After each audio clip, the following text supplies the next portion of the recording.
Kita dimatiin lagi mas lampunya mas. Kemudian selanjutnya ada foreground dan background. Foreground dan background. Di sini adalah backgroundnya, di sini foregroundnya. Foreground itu biasanya di depan, misal ini ya. Ini kan motret rengginang, depannya ada foreground plastik. Motret rengginang, belakangnya ada saya. Nah, saya adalah sebagai backgroundnya. Ini objek utama, ini foreground, ini objek utama, ini background. Pemahamannya seperti itu. Nah, ini kita bisa lihat, ini ada foreground, ini objeknya, ini backgroundnya, seperti itu. Nah, selanjutnya ini sama ya. Nah, dengan adanya foreground dan background ini, kita juga bisa membuat sebuah framing pengkotaan ya. Ini kayak framing ini. Di sini ada danau, framingnya adalah tumbuhan ini. Orang akan tertuju langsung melihat pemandangannya danau di sini. Sayangnya nggak terlalu terlihat di situ. Oke, kemudian selanjutnya aja kamera angle. Kamera angle ini ada 1, 2, 3, 4, 5. Ada dari atas, kemudian agak turun dikit, high angle namanya. Kemudian dari depan, bener-bener dari depan gini, setara dengan mata, namanya eye level. Kemudian turun dikit, low angle. Dari bawah, bottom angle. Nah, low angle tuh ada yang nyebut frog eye gitu ya, frog eye karena kata kan di bawah biasanya, kata melihat ke atas ini, low angle gitu. Kemudian kalau yang top angle ada yang nyebut angle-nya elang atau burung gitu. Nah, kamera angle ini juga pengaruhnya berbeda-beda. Ketika kita menggunakan lensa, ini lensa standar ya. Kalau kita dari sini, bahkan potret maupun landscape gitu ya, itu juga pengaruhnya berbeda-beda di kamera, terutama di lensanya, efek dari lensa. Karena di lensa itu ada yang namanya distorsi. Kalau kita agak turun ke bawah, nanti orangnya akan menjadi tinggi ketika kita motret orangnya akan terlihat tinggi gitu. Nah, ibu-ibu yang biasanya gemuk gitu ya, gemuk. Nanti kalau motret pakai HP agak turun dikit biar langsing, biar tinggi, itu bisa. Pandi pengalaman ya. Tapi kalau kita motretnya agak naik, orangnya akan menjadi cebol. Kemudian kalau kita pakai lensa web gitu ya, lensa web. Kemudian kita motretnya landscape gini, landscape. Kemudian agak digeser sedikit, orangnya akan otomatis menjadi lebar. Gitu. Efek dari kamera angle berpengaruh juga sama lensanya. Dan kamera angle ini juga bisa memberikan efek-efek tersendiri ya, efek ya, yang dramatis, efek dramatis. Semisal pengen motret produk biar produknya kelihatan superior gitu, kelihatan superior, kita bisa ambil angle dari bawah, gitu. Banyak banget fungsinya. Angle yang berbeda akan mempengaruhi juga hasilnya, ya pasti ya. Oke, kemudian selanjutnya ada shoot size. Nah, ini untuk motret orang ya, motret orang dan lain-lain. Ada extreme long shoot, kemudian long shoot, kemudian medium long shoot. Ini kita bisa lihat. Kemudian ada medium shoot, setengah badan. Kemudian ada medium close up, udah mulai naik ke sini. Medium close up, kemudian close up hanya kepalanya, inilah bahu. Kemudian dekat lagi, ini. Kemudian ada extreme close up. Nah, ini di foto produk juga kita gunakan sukses ini, tapi ya tergantung kita mau memperlihatkan produknya itu seperti apa, konsepnya seperti apa. Ini ada contohnya sebentar. Nah, ini berarti oh ya, ini masuk lagi aja nggak apa-apa. Ini masih masuk dalam yang ini, ya angle. Nah, ini kita bisa lihat angle ini angle dari atas, ini dari bawah dikit ya. Kemudian kita bisa lihat juga dari sini tadi ini ada extreme long shoot.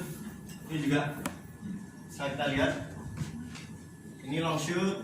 Kemudian ini yang di sini extreme close up. Seperti ini produk-produk kecil itu biasanya lebih close up. Nih ada penjelasannya di sini. Kemudian bisa juga kita ambil dari sampingnya, nanti efeknya juga berbeda hasilnya. Kemudian low angle dan lain-lain tadi. Jadi tujuan dari angle ini juga beda-beda. Ketika kita ingin menonjolkan misal kamera ini, kita ingin memperlihatkan fungsi dari keseluruhan yang tombol-tombol yang di atas. Kan kita nggak bisa nih motretnya dari bawah sini, otomatis kita akan motret dari atasnya. Nah, ini namanya top angle tadi. Oke. Kemudian, nah ini tadi yang saya sentil sedikit mengenai distorsi lensa, lens distortion. Nah, beberapa hal ya, kalau saya motret produk, saya sangat menghindari distorsi lensa karena ketika terjadi distorsi, ukuran dari produk itu akan menjadi lebar. Produknya yang semulanya ukurannya segini gitu ya, bisa-bisa ketika saya menggunakan lensa wide jadi lebih lebar, terlihat lebih lebar lagi. Dan itu biasanya saya hindari. Saya menggunakan lensa yang aman gitu lah. Kayak ini kita bisa lihat ketika kita menggunakan lensa di bawah 50 mili, di bawah 50 mili itu kan terjadi distorsi lensa, akan melebar gitu. Terus melengkung juga. Kita lihat ini melengkung, kemudian ini melebar. Jadi garis-garis ini jadi tidak terlihat lurus vertikal, tapi agak bengkok dikit. Nah, tapi ketika kita menggunakan lensa yang 50 mili ke atas, lensa 50 mili ke atas, garis akan tetap menjadi garis lurus, tidak menjadi garis yang cembung atau cekung. Cembung ya, banyak kayak cekung kalau dibalik. Oke, gitu. Ya, sudah. Kita nanti akan masuk selanjutnya ya. Gitu. Satu pengambilan gambar dengan sudah bercerita tentang produk itu, seperti itu, tanpa audio ya. Kalau kita kemarin belajar audio visual, sekarang murni untuk pengambilan gambar still, seperti itu. Oke, saya cuma menekankan di situ. Jadi tadi teman-teman ada sedikit pengulangan, cuman di istilah-istilah fotografi sama videografi hampir-hampir ada beberapa perbedaan, seperti itu. Terus nanti Mas Fatur sama saya juga akan mendampingi pengambilan gambar produk-produk yang teman-teman bisa siapkan nanti di luar untuk teknik pengambilan gambar secara langsung.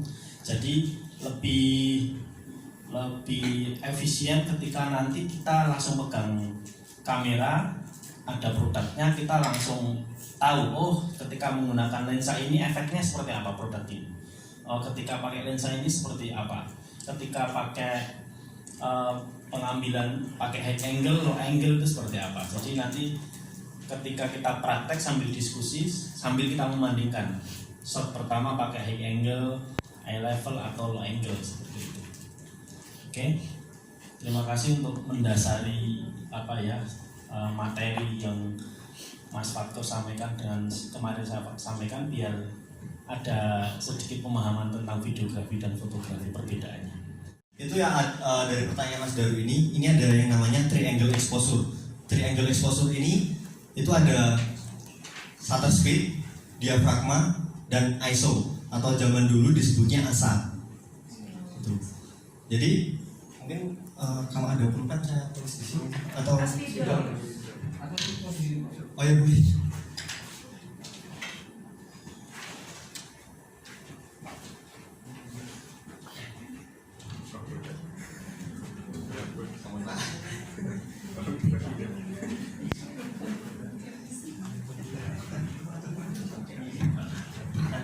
Oke, ada namanya triangle exposure. Triangle exposure itu anggap saja segitiga seperti ini. Triangle exposure segitiga. Ini ada ISO, shutter speed, maaf tulisannya jelek. Kemudian diafragma. Diafragma ini disebut juga aperture. Ini atau ANSA. Nah, ketiganya ini untuk menghasilkan sebuah gambar tentunya. Saya akan jelaskan dulu mengenai shutter speed ya. Shutter speed ini adalah proses kecepatan itu. Jadi di kamera DSLR ini itu ada jendelanya, namanya shutter. Ya, jendelanya. Nah, ketika kita menggunakan speed yang tinggi gitu ya, tinggi itu jadi tinggi gitu ya, speed cepat gitu ya, speed cepat. Ketika kita menggunakan speed cepat gitu, tentunya bukaan jendela ini menjadi lebih cepat kan, jadi cahaya yang masuk itu sedikit. Tapi ketika kita menggunakan shutter yang pelan, cahaya yang masuk itu menjadi lebih banyak. Saya kasih contoh karena di sini ada jendela ya. Ketika saya menggunakan shutter yang pelan, cahaya yang masuk banyak, jadi banyak cahaya yang terekam gitu. Tapi ketika saya menggunakan shutter yang cepat, jadi cahaya yang masuk ke dalam kamera ini sedikit, tapi ada efeknya. Ketika kita menggunakan shutter yang lambat, pelan tadi, apa yang kita foto, apalagi objeknya bergerak gitu ya, objek bergerak itu akan menjadi blur, atau kalau tangan kita tremor itu akan menjadi shaking, ya goyang gitu. Jadi shutter speed rendah ini juga bisa memperlihatkan ini sedang terjadi pergerakan. Misal lagi menari gitu ya, lagi menari di acara wedding, ada yang menari gitu di menara. Ada yang menari di menara dan sampai jatuh. Nah, kita bisa nih memperlihatkan bahwa itu sedang menari dengan cara shutter speed itu bisa kita buat lambat. Nah, kita bisa juga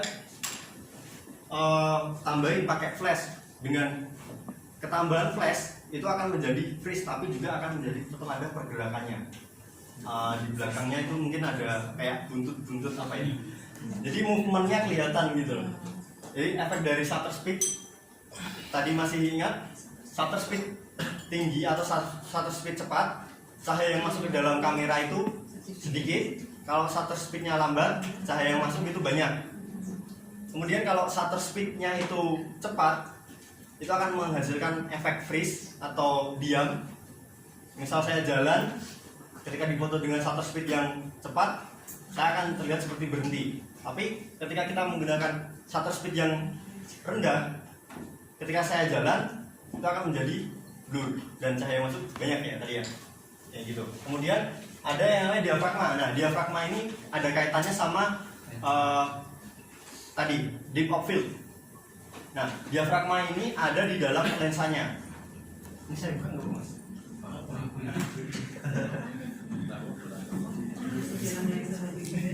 Jadi diafragma ini ada di dalam lensanya ini.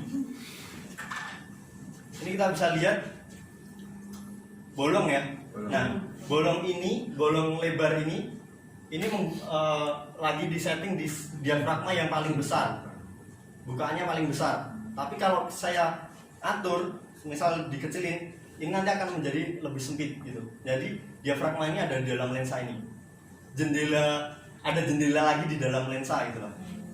Atau bukan jendela ya, ada jendela terus ada sekat buat ngintip gitu, ngintip lagi. Kemudian efek dari diafragma ini seperti yang saya bilang tadi pada saat deep of field, ketika diafragma ini besar,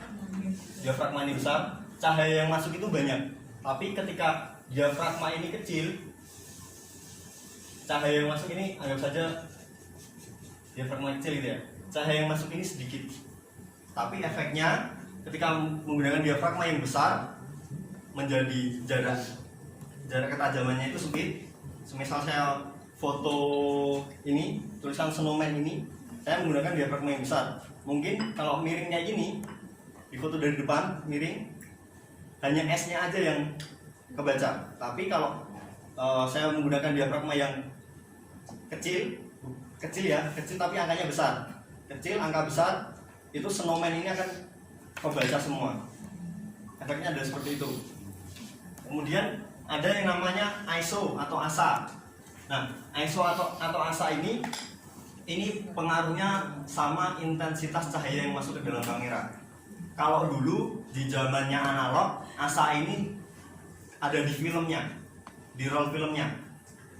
Jadi kalau beli roll film dulu ada ASA yang 400, kemudian 200. Nah, ada di dalam roll filmnya itu. Tapi kalau untuk kamera-kamera digital sekarang, ASA ini ada di sensornya, ada di kameranya juga. Nah, efeknya ketika kita menggunakan ISO yang tinggi itu akan menjadi terang. Nih, analoginya seperti ini. Ini menggunakan ISO yang tinggi. Ini menggunakan ISO yang rendah. Jadi kalau ini menggunakan ISO yang rendah.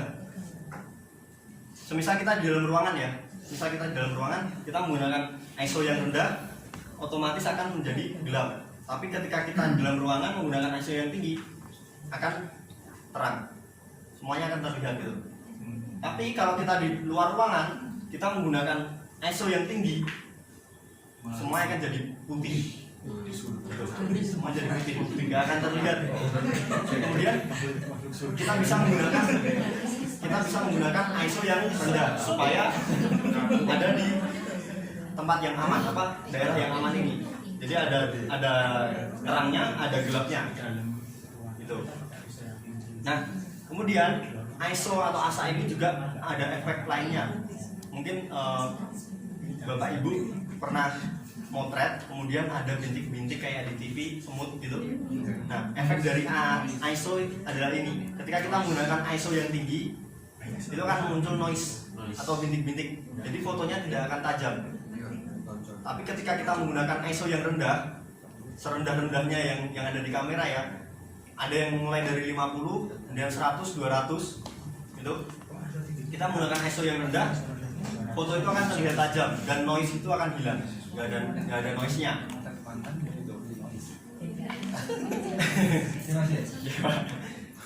Kemudian semuanya ini saling berkaitan untuk menghasilkan exposure yang stabil gitu ya. Exposure itu kan ada underexposure, overexposure, kemudian yang ini amannya gitu. Overexposure ini akan didapatkan kalau efek dari shutter speed. Misalnya gini, kita motret di dalam ruangan ini, kemudian kita menggunakan ISO yang tinggi, speed yang rendah, pakai flash, kemudian diafragmanya besar. Nah, akan menjadi overexposure. Tapi kita nggak pakai flash, terus kemudian kita pakai diafragma yang kecil, kemudian ISO-nya paling rendah, speed-nya paling tinggi, speed-nya paling cepat gitu ya. Speed-nya paling cepat, ini akan menghasilkan underexposure. Jadi di kamera itu ada 0 ini garis tengah ya, 0, kemudian -1, ada 1/3 ya, 1/3 gitu ya, anggap aja ini 2 gitu ya, -1, sini 0, kemudian di sini 1, 2, plus, minus, plus. Nah, kalau di kamera kita indikator cahayanya ini namanya ada lag meter ya. Di kamera itu ada lag meter. Kalau lag meternya itu berada di sini, ini udah otomatis foto kita akan underexposure. Tapi kalau di sini, ini ya aman lah, aman. Gelap terangnya itu seimbang gitu. Tapi kalau di sini ini akan menjadi overexposure. Jadi ketiganya ini harus dikolaborasikan dengan bijaksana gitu. Nah, tapi juga tergantung Mas Daru pengen dapat foto yang seperti apa. Semisal Mas Daru pengen melihatkan bahwa keadaannya itu sedang gelap. Jadi ambience ruangannya ini memang benar-benar terlihat gelap gitu ya, atau redup gitu. Nah, Mas Daru pengen menyampaikan itu. Makanya Mas Daru mungkin bisa menggunakan yang seimbang di tengah gitu. Tapi kalau Mas Daru pengen agak gelap sedikit, ya pakai under. Kemudian pengen agak terang sedikit atau lebih jelas terang, tapi tidak menonjolkan suasananya ya. Suasananya redup, tiba-tiba malah jadi terang semua. Itu Mas Daru bisa pakai yang overexposure, misalnya kayak gitu, ke arah overexposure. Kemudian ini perlu nggak ya? Kayaknya perlu. Jadi di kamera ini ada shutter speed. Nah, shutter speed itu ada angka 1 per berapa gitu? 10, 20, 40, 60.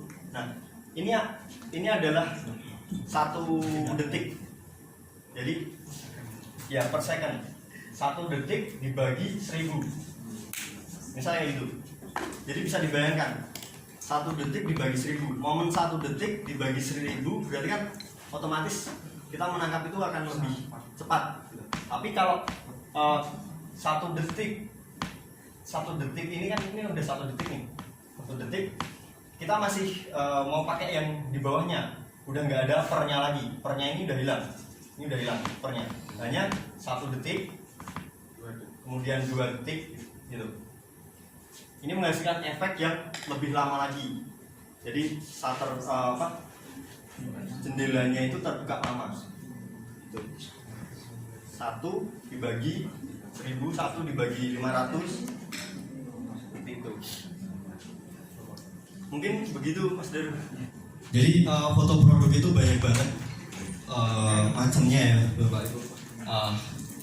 Keperluannya atau kebutuhannya juga beda-beda. Misal mau untuk posting untuk Instagram atau sosial media, kontennya juga berbeda. Ketika kita mau posting untuk website atau e-commerce, itu kan juga berbeda. Seperti yang kita lihat di sini, ini ada perbedaan foto, cara pengambilan, kemudian elemen-elemen yang ada.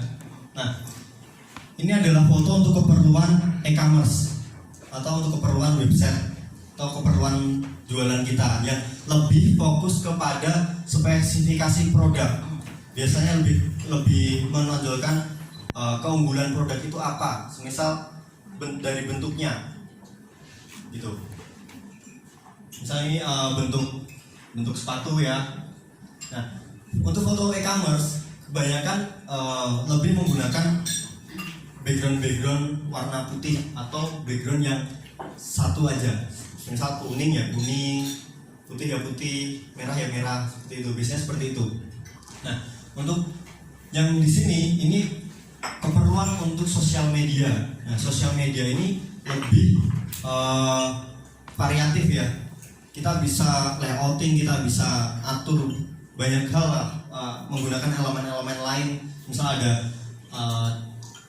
piring, ada cangkir kopi, ada tanaman, kemudian ada laptop seperti itu. Jadi barang-barang yang ada di situ kita jadikan satu untuk mendukung produk kita, supaya orang yang melihat foto kita itu juga mungkin bisa merasakan ambience-nya yang kita bangun.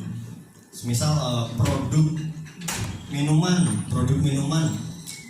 hangat, kemudian di situ kita taruh juga ada lilin atau ada apa gitu, jadi supaya membangun suasana juga. Nah, seperti itu. Jadi foto produk ini tujuannya berbeda-beda dan cara pengambilannya juga berbeda-beda. Oke, kemudian untuk foto produk dengan HP ya. Nah, foto produk dengan HP ini sangat dipengaruhi dengan lensa HP-nya sendiri, kemudian sensor dari HP-nya sendiri, itu sangat berpengaruh. HP saya dengan HP Bapak Ibu sekalian pastinya sensornya juga berbeda-beda. Meskipun satu merek tapi hasil fotonya pasti beda. Nah, untuk foto dengan HP itu kan disarankan kita tetap menggunakan pencahayaan yang baik, kemudian kita melakukan editing gitu. Nah, untuk foto produk dengan HP kita bisa menggunakan beberapa alat untuk mendukung kita melakukan photoshoot. Kita bisa menggunakan tripod seperti ini, tripod yang dikhususkan untuk HP. Kemudian kita juga bisa menggunakan lampu bohlam atau lampu belajar, lampu-lampu seperti ini itu bisa kita gunakan. Kita juga bisa menggunakan lampu flash yang ada di sini, itu juga bisa. Banyak sekali. Yang penting adalah ada pencahayaan yang cukup untuk menghasilkan foto gitu. Next. Nah, kalau untuk ini memang bukan menggunakan HP ya, tapi pada prinsipnya adalah di sini saya ingin menunjukkan bahwa ini kebutuhan foto untuk e-commerce atau untuk website yang lebih clean. Jadi produk ini benar-benar langsung tertuju ke produknya, tidak ada elemen-elemen lain yang mengganggu mata kita gitu atau mengalihkan fokus kita gitu.